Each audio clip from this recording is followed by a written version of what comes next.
Hello students, good morning. How are you? I hope all of you are well. Welcome back to new video of Transfer of Property Act series. In this series, we shall discuss definitions of immovable property and movable property and the difference between immovable property and movable property. Let you know what is immovable property first. Immovable property does not include standing timber, growing crops, or grass, which has been given in section 3 of the Transfer of Property Act 1882. This definition is not clear and is incomplete in itself. General Clauses Act 1897 has also defined the expression immovable property. According to General Clauses Act, immovable property shall include land, benefits to arise out of land, and things attached to the earth, or permanently fastened to anything attached to the earth. That is immovable property. Now, the Registration Act 1908 has also defined the expression immovable property. According to the Registration Act 1908, immovable property includes land, buildings, hereditary allowances, right to ways, lights, ferries, fisheries, or any other benefits to arise out of land and things attached to the earth, or permanently fastened to anything which is attached to the earth, but not standing timber, growing crops, or grass.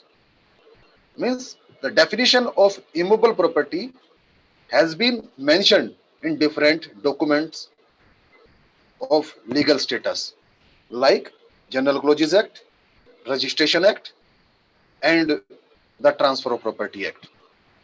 Now,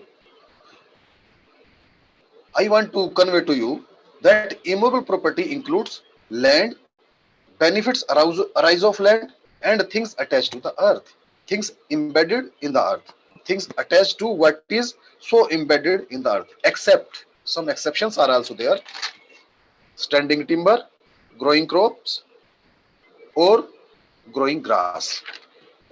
These are the ingredients of expression immovable property. These expression, however, have been explained in the General Clauses Act 1897, the Registration Act 1908, and Transfer of Property Act 1882. These significant ingredients have been derived from those legal documents in itself. Now, I want to explain to you what is the meaning of land. Land means surface of earth.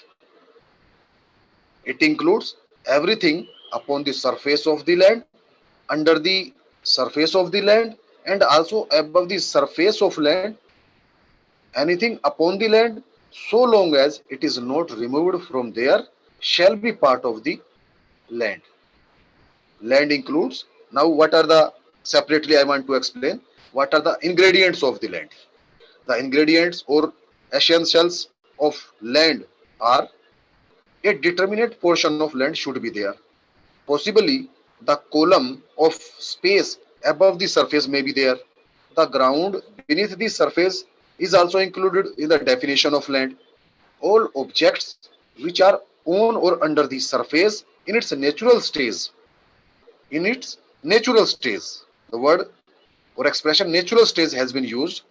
Natural stage means soil, mud, underground water, water collected in a pit, pond, lake, river, subsoil, mineral, coal, gold mines, space above the land are also the example of land. Benefits to arise of the land, that is also benefits to arise out of the land, that is also included in the definition of immovable property. Benefits a person gets from land is also an immovable property.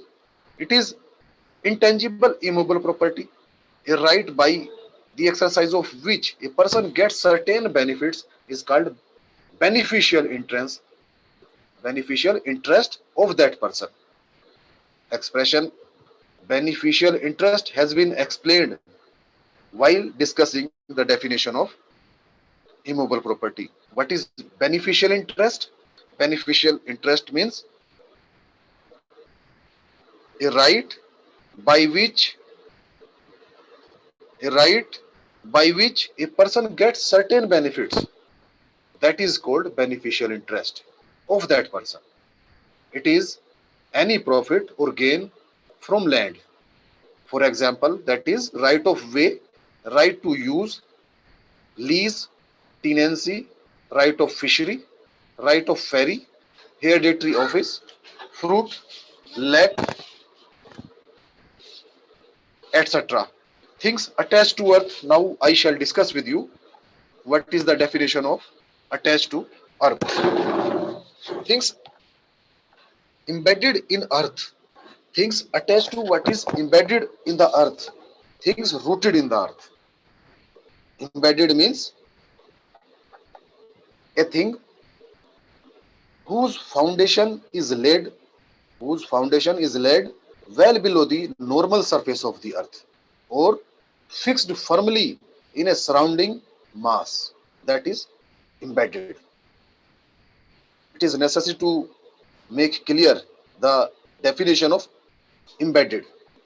For example, wall. Wall is in the earth. Pole has been fixed in the earth. Houses, the walls of the houses are also embedded in the earth. Building, whenever a building is created, when a building is built, then the walls are also embedded in the earth. A machinery attached to a concrete base by nuts or bolts firmly cannot be treated as embedded in the earth. A thing like a rock placed on the earth without intention to move is not immovable property. A machinery or other installations of business are fixed to the land for commercial purpose only. They are regarded as accessory to the business and not an annexation to the premise. Things attached to what is so embedded in the earth, that is also the part of the immovable property. It would become part of the property, for example, door, window, shutter, etc. For this, thing must be attached permanently and for the beneficial enjoyment of the house or building. For example, electric bulb, window screens, other ornamental things are not immovable property. Things rooted in the earth.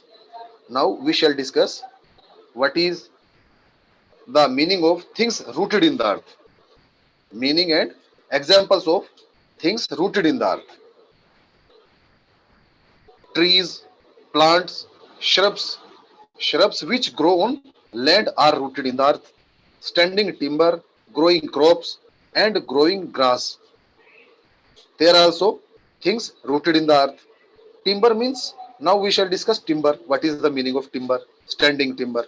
Timber means a tree that is chiefly meant to be used either for house building or for the burning purposes only, or for the furniture or the boat or other construction. That is sisam, neem, babul, and teak. These are the examples of timber. Fruit. Fruit bearing trees are not timber and hence not immovable property. Fruit bearing trees are not timber, hence they are not immovable property. Crops means, let you know what is the meaning of crops. A plant grown for food or other purpose and include all vegetables in the form of fruits, leaves, bank or roots. Now what is grass? You should know what is grass. Grass means grass is mainly grown for fodder purpose. It is movable property. Grass is considered as movable property. It is not immovable property. Now examples of immovable property. It is very necessary. It is necessary to memorize or to keep in mind what are the examples of immovable property. Right of way. or tenancy. This is the example of immobile property. Right to extract gold, silver, coal or other minerals from mines. That is also example of immobile property. Right to fishery. That is also the example of immobile property. Right to ferry. That is example of immobile property. Right to collect dues from fair or hart. Hart means bazaar. Right to hold exhibition or fair on one's land. That is also considered as the part of immobile property. Right to collect forest produce like lake, tendu, leaf, gum.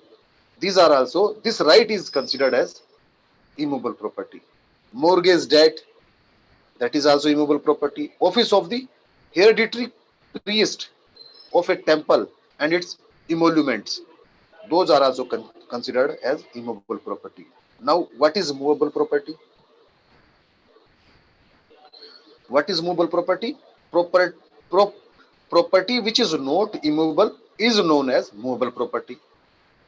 For example, standing timber, growing crops, growing grass, things placed on the earth, royalty, copyright, decree for arrears of rent, right to get maintenance allowance, furniture are the examples of movable property.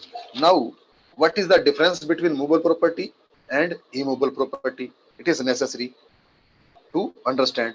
The difference should be clear in your mind. What is the difference between movable property and immovable property according to the provisions of Transfer of Property Act 1882? Movable property. In movable property, all interests which are interest in object other than land are called movable property. In immovable property, all interests which are interest in land are called immovable property. Secondly, in if we talk about movable property, it can be shifted or moved without any loss or damage. But immovable property cannot be shifted or transferred without any loss or damage, and if transferred, it will lose its original shape, capacity, quality, or quantity. Third point regarding the difference between movable property and immovable property is that movable property is liable for sale tax. Movable property is liable for sales tax, while immovable property is liable for stamp duty. Fourth point, which is regarding the registration, movable movable property for movable property registration is optional, but for immovable property registration is mandatory. Fifth point regarding the difference between movable property and immovable property is that, so dear students, we are doing difference between movable property and immovable property. However, we have done four differences between movable property and immovable property. The last point regarding the difference is last point, that is the fifth point. Mere delivery with intention to transfer complete the transfer. Mere delivery with the intention to transfer. Intention should be there. Mere delivery will complete the transfer. But in the matter of immovable property, mere delivery is not enough. Transfer must be registered. Means registration should be made for the transfer of immovable property. For today, I want to finish with this video. In the next series of Transfer of Property Act, we shall discuss definition of instrument, attested and registered. For today, thank you so much. Namaskar.